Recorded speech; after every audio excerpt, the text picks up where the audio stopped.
apregou para a continuidade de julgamento, a rigor para a proclamação do resultado, a ação direta de inconstitucionalidade 6298, a 6299, a 6300, a 6305.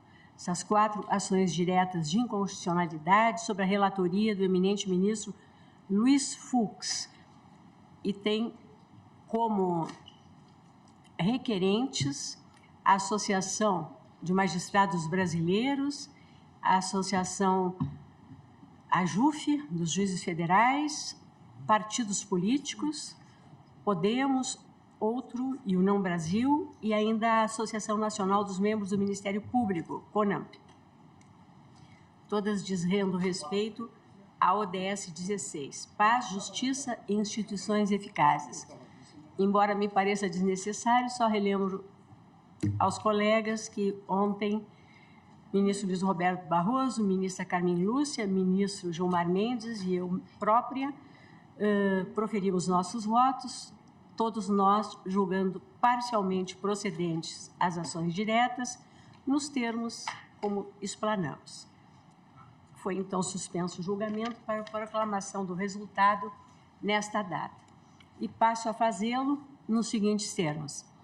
O tribunal, por maioria, nos termos do voto do relator, julgou parcialmente procedentes as ações diretas de inconstitucionalidade para, por maioria, atribuir interpretação conforme ao artigo 3º-A do Código de Processo Penal, incluído pela Lei 13.964, de 2019, para assentar que o juiz pontualmente, nos limites legalmente autorizados, pode determinar a realização de diligências suplementares para o fim de dirimir dúvida sobre questão relevante para o julgamento do mérito, vencidos os ministros Cristiano Zanin e Edson Fachin.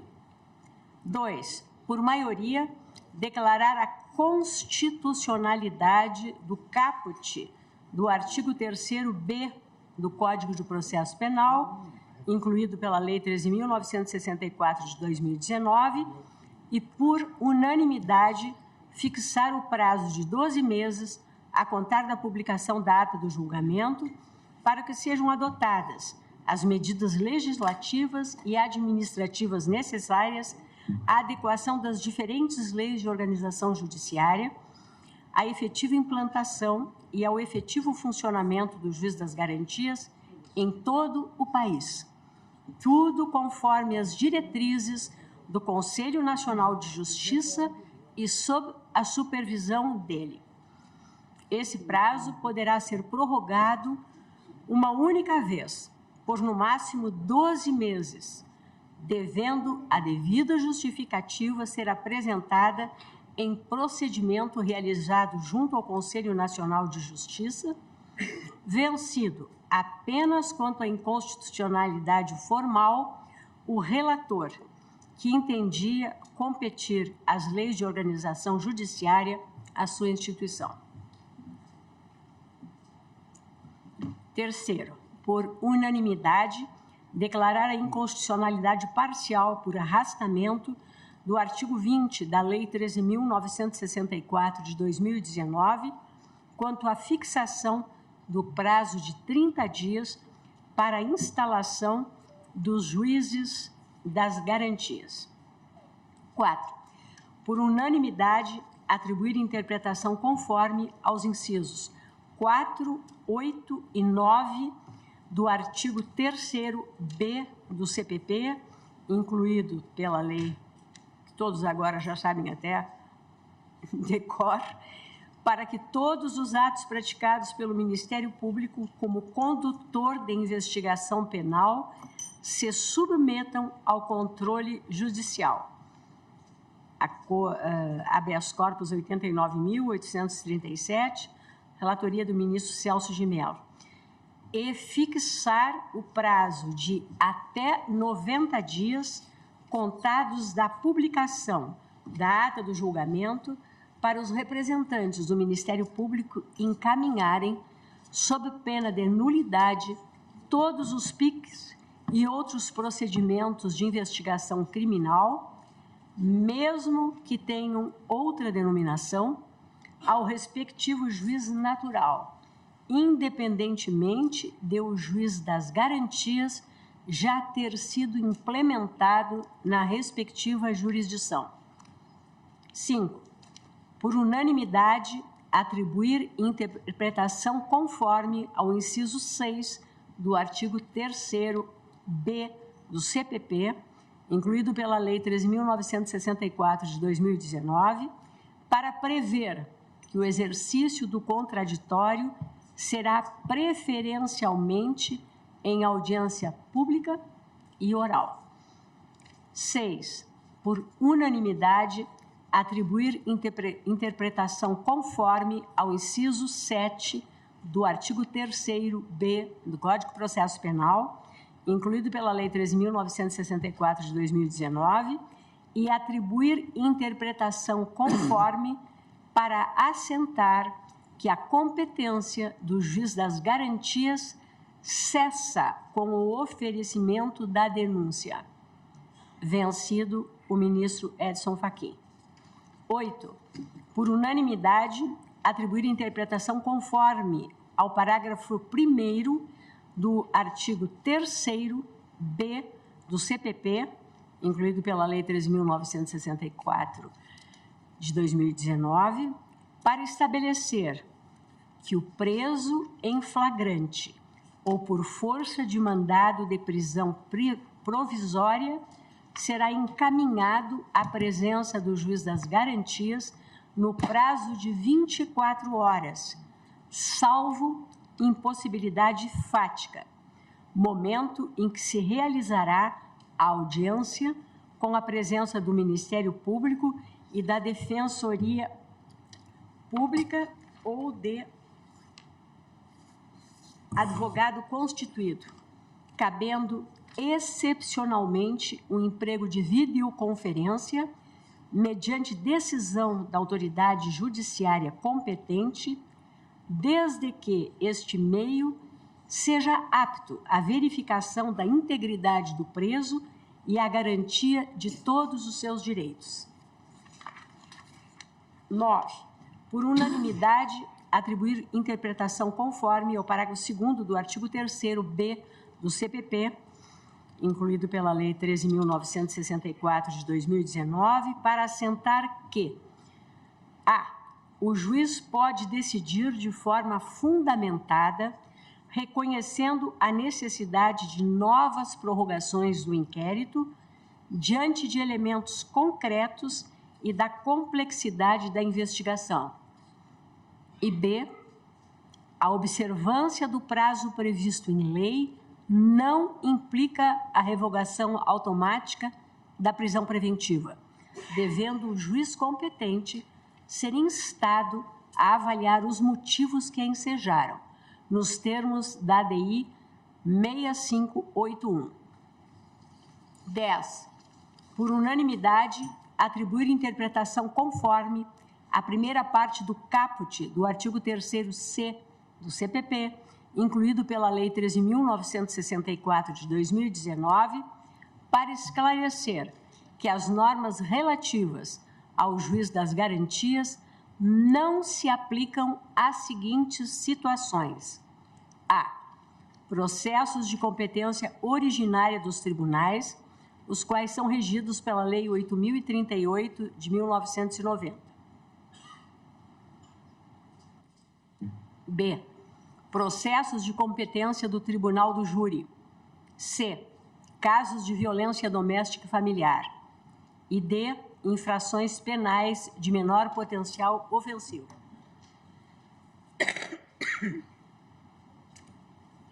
Por maioria, declarar a inconstitucionalidade da expressão, aspas, recebimento da denúncia ou queixa na forma do artigo 399 deste Código, fecho aspas, contida na segunda parte do caput do artigo 3º-C do CPP, incluído pela Lei 13.964 de 2019, e atribuir interpretação conforme para assentar que a competência do juiz das garantias cessa com o oferecimento da denúncia. Vencido o ministro Edson Fachin. 12.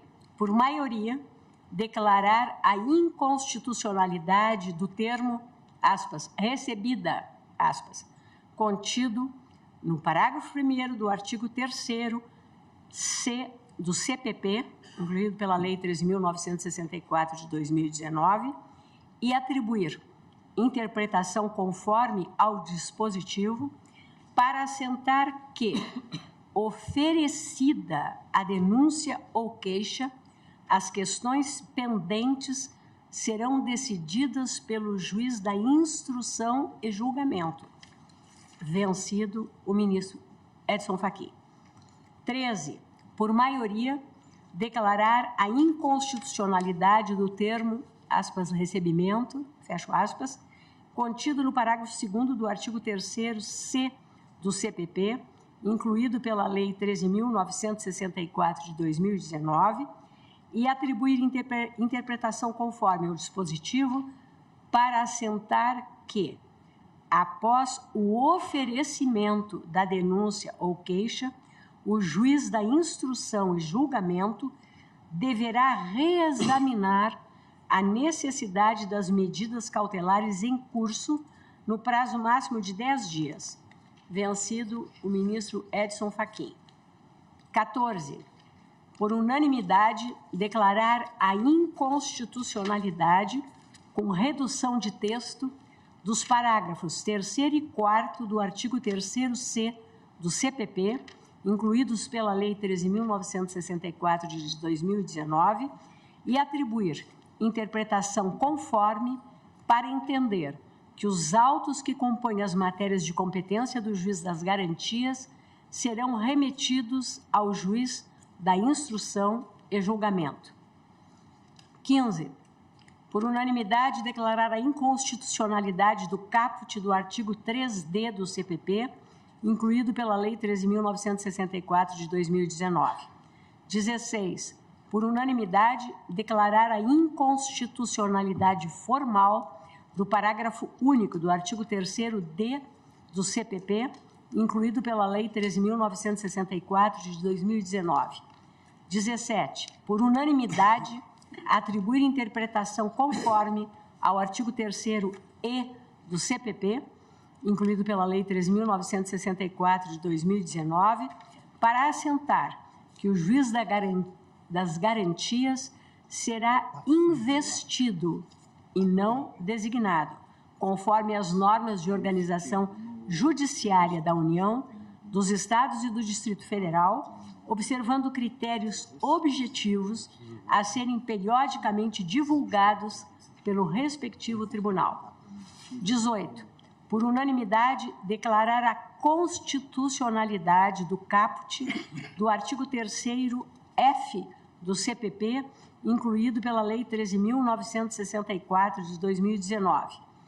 19.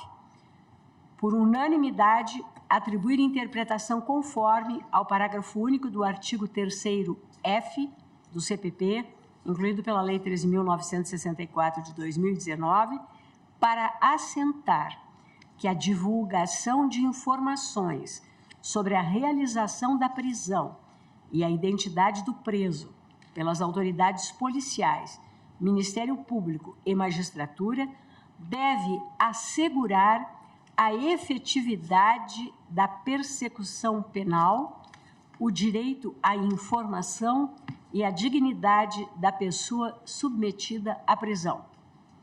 20.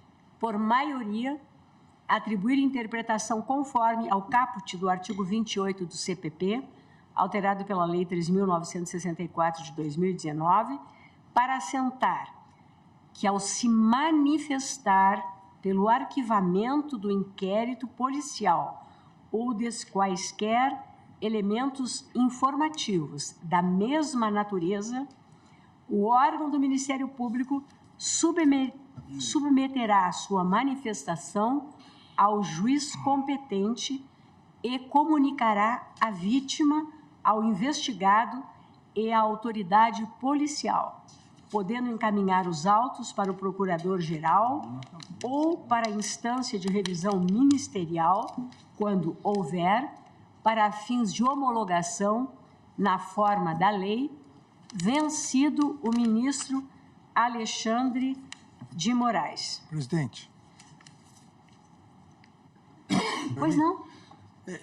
Eu gostaria de fazer duas observações em relação a esse item. A primeira, que diz: submeterá sua manifestação ao juiz competente e comunicará a vítima ao investigado e à autoridade policial, podendo encaminhar os autos para o Procurador-Geral ou para a instância de revisão, quando insistir, para fim de homologação na forma da lei. Não ficou constando aqui, o que todos, me parece, concordaram, é que a vítima pode recorrer. Nós discutimos isso. A entrega para a vítima. Não, sim, mas eu acho que precisaria constar aqui, porque a vítima será intimada e ela pode recorrer. Aqui, na forma como está o texto, não consta isso. Na verdade... Me parece que só essa complementação, porque foi bem discutido isso, acho que todos concordaram. Até foi colocado que, no caso de vítimas indeterminadas, a AGU poderia recorrer, a Procuradoria-Geral do Estado poderia recorrer. Não, sim, mas se nós estamos dando uma interpretação conforme, aqui nós estamos reanalisando o texto, acho que seria importante constar. Conforme, ontem ainda questionei Vossa Excelência com relação ao caput do artigo 28, sabendo se Vossa Excelência ficaria mesmo vencido. Então, eu até acho que Vossa Excelência fica vencido em parte. Então, essa seria a minha segunda observação, porque eu concordo com tudo, eu colocaria, se Vossa Excelência me permite, vencido parcialmente o ministro Alexandre, que incluía a revisão automática em algumas hipóteses. Sem problema, isso aqui foi um consenso. Me perdoe pela ordem, senhora presidente. Pois não, ministro André. Ministro Alexandre, salvo o melhor juízo, o parágrafo 1º, a redação dele já autorizaria, já traria essa previsão da vítima. Não sei se Vossa Excelência concorda. Sim, mas para evitar, ao meu ver, para evitar depois interpretações... como eu disse, na prática, hoje existe essa previsão em todos os arquivamentos de segunda instância, quando o Procurador-Geral de Justiça arquiva, e a eficácia é zero. Então, acho que seria importante deixar consignado. Só uma sugestão, e a segunda é exatamente em relação ao meu posicionamento. Então, nós vamos acrescentar, vencido em parte o ministro Alexandre, que incluía a revisão automática. A revisão automática. Em outras hipóteses, porque daí no meu voto eu estou, para não ficar muito longo, né? Perfeito.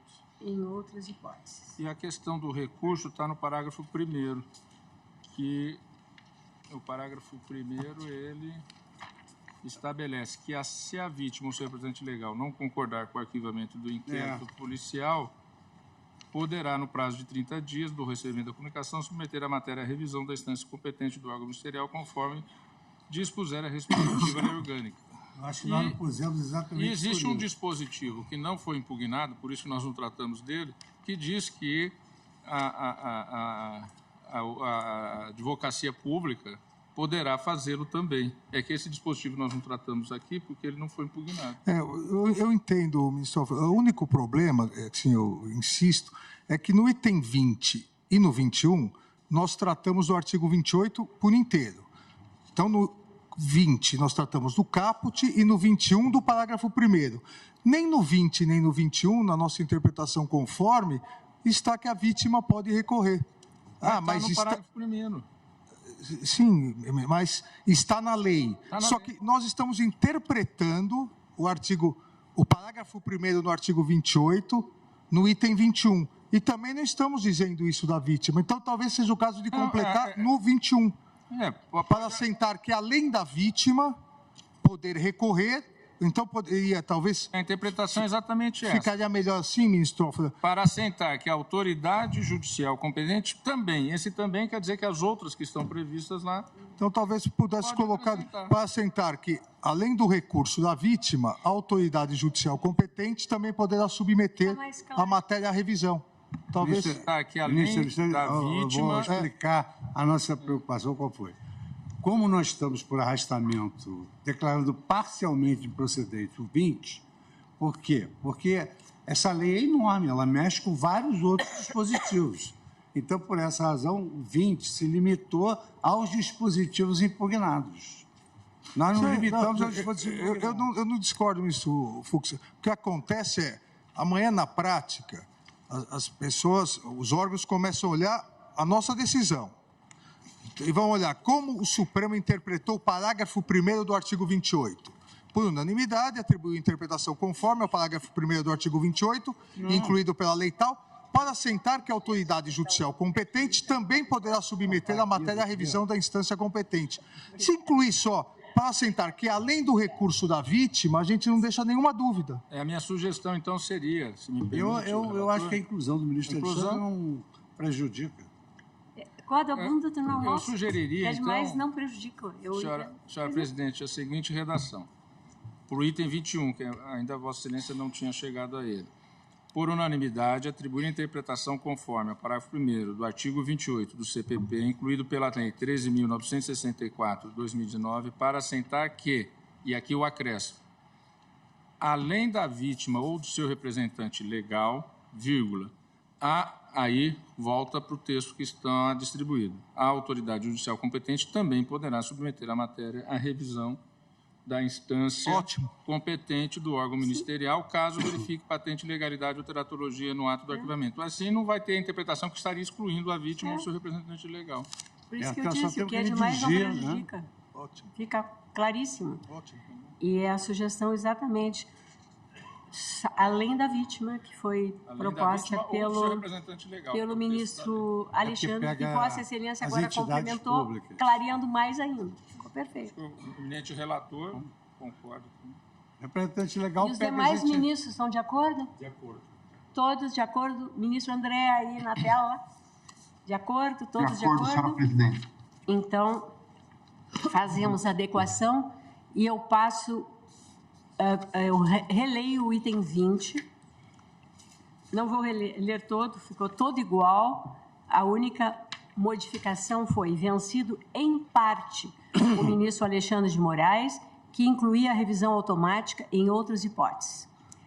Item 21, por unanimidade, atribuir interpretação conforme ao parágrafo 1º do artigo 28 do CPP, incluído pela Lei 13.964, de 2019, para assentar que, além da vítima ou de seu representante legal, a autoridade judicial competente também poderá submeter a matéria à revisão da instância competente do órgão ministerial, caso verifique patente ilegalidade ou teratologia no ato do arquivamento.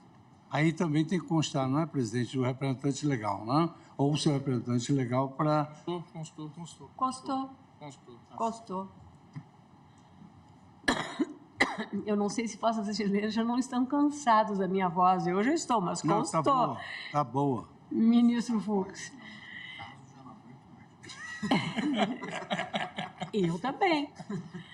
Por unanimidade, declarar a constitucionalidade dos artigos 28A, caput, incisos 3, 4 e parágrafos 5º, 7º e 8º do CPP, introduzidos pela Lei 13.964, de 2019. 23. Por maioria, declarar a inconstitucionalidade do parágrafo 5º do artigo 157 do CPP, incluído pela Lei 13.964, de 2019, vencido o ministro Cristiano Zanin. Senhora presidente, nesse item, eu acredito que fiquei vencido em parte, porque declarei inconstitucionalidade, mas propus uma interpretação conforme. Perfeito, tem toda a razão. Obrigado, senhora. Vencido em parte. Então, o item 23, vencido apenas em parte, o ministro Cristiano Zanin quer que registre que propunha uma interpretação conforme? Pode ser. Propunha.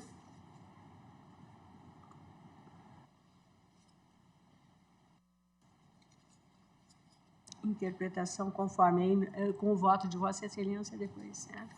Obrigado, Conforme. presidente. 24. Por unanimidade, atribuir interpretação conforme ao caput do artigo 310 do CPP, alterado pela Lei 13.964 de 2019, para assentar que o juiz, em caso de urgência e se o meio se revelar idôneo, poderá realizar audiência de custódia por videoconferência. Ou seja, apenas em caso de urgência e se o meio se revelar idôneo. Item 25. Por unanimidade, atribuir interpretação conforme ao parágrafo 4º do artigo 310 do CPP, incluído pela Lei 3.964 de 2019, para assentar que a autoridade judiciária deverá avaliar se estão presentes os requisitos para a prorrogação excepcional do prazo ou para a sua realização por videoconferência, sem prejuízo da possibilidade de imediata decretação da prisão preventiva. 26. Por unanimidade, fixar a seguinte regra de transição: quanto às ações penais já instauradas no momento da efetiva implementação do juiz das garantias pelos tribunais, a eficácia da lei não acarretará qualquer modificação do juízo competente.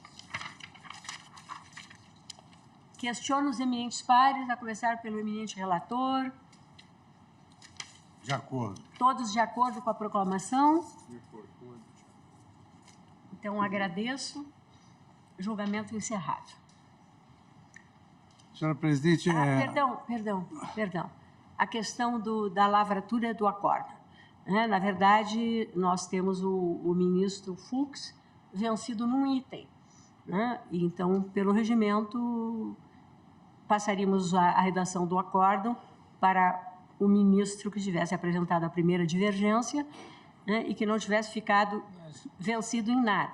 Ontem, o ministro Dias Toffoli propôs que, considerada a natureza da matéria, a extensão, o magnífico trabalho feito pelo ministro Luiz Fux, nós mantivéssemos a redação do acórdão com Sua Excelência. Se todos estiverem de acordo, mas tem que ser uma compreensão unânime da Corte. De acordo, presidente. Também de acordo. Todos de acordo? De acordo, presidente. Lavrará. De acordo, senhor presidente. Matéria de controle concentrado não é uma novidade, senhora presidente, porque o relator em controle concentrado, se ele ficou vencedor na ampla parte do julgamento, não é por um dispositivo ou outro que ele deixará ou perderá a relatoria para divergência. Isso ocorreu, por exemplo, no Código Florestal. O Código Florestal, também de relatoria do ministro Luiz Fux, e também complexo, foi um julgamento também muito complexo, demorado. Naquela oportunidade, os dois únicos votos que fizeram maioria em todos os pontos foram o meu e do ministro Celso de Mello. Mas a redatoria do acórdão permaneceu com o ministro Luiz Fux, mesmo que pontualmente ele tenha ficado vencido em alguns pontos. Então, isso é a prática do tribunal em matéria de controle concentrado. Ou quando se pede uma preliminar de não conhecimento, como aqui, não era o não conhecimento, era uma inconstitucionalidade formal. Superada a inconstitucionalidade formal, Sua Excelência praticamente formou maioria com todos, ou unanimidade.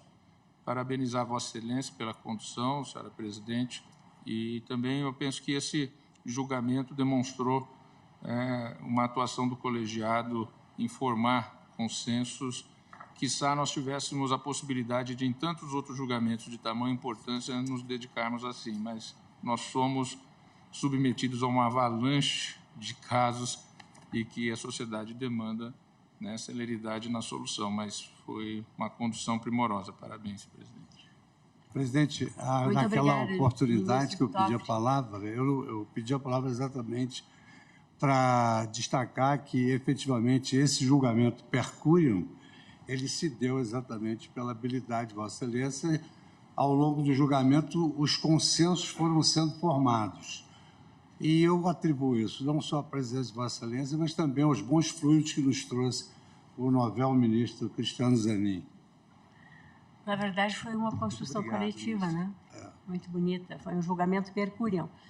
Faço votos que o plenário continue, né, em outros temas tão importantes quanto este, sobretudo, chegar a esse tipo de julgamento. Pois não, ministro Gilmar? Também, presidente, só para registrar com alegria a conclusão desse julgamento e felicitá-la por essa belíssima condução. Eu perguntava aqui ao ministro Toffoli quanto tempo nós dedicamos a isso, mas já faz mais de um mês. Gostamos muito do tema, né? Começou em junho e chegamos até agora já, no final de agosto. Mas também eu queria aproveitar a oportunidade para registrar também a belíssima gestão que Vossa Excelência fez. Eu não me canso de repetir, que tem feito à frente do Supremo Tribunal Federal, e a sábia resolução que Vossa Excelência aprovou e conduziu, encerrando esse capítulo, tanto das questões da vista como as questões das liminares, fazendo com que todos os processos, inclusive aqueles anteriores à resolução, fossem postos em pauta. Essa também é uma vitória que se concretiza neste caso específico. Agradeço, ministro Gilmar, as palavras de Vossa Excelência, mas todos sabemos que, inclusive, a nossa reforma regimental foi fruto de uma construção coletiva. Ali todos já estávamos empenhados, né, em equacionar algumas dificuldades que nós estávamos enfrentando, que estavam fazendo que alguns julgamentos se perdessem no tempo. Então, o julgamento, agora sim, está encerrado com a lavratura do acórdão pelo ministro Luiz Fux.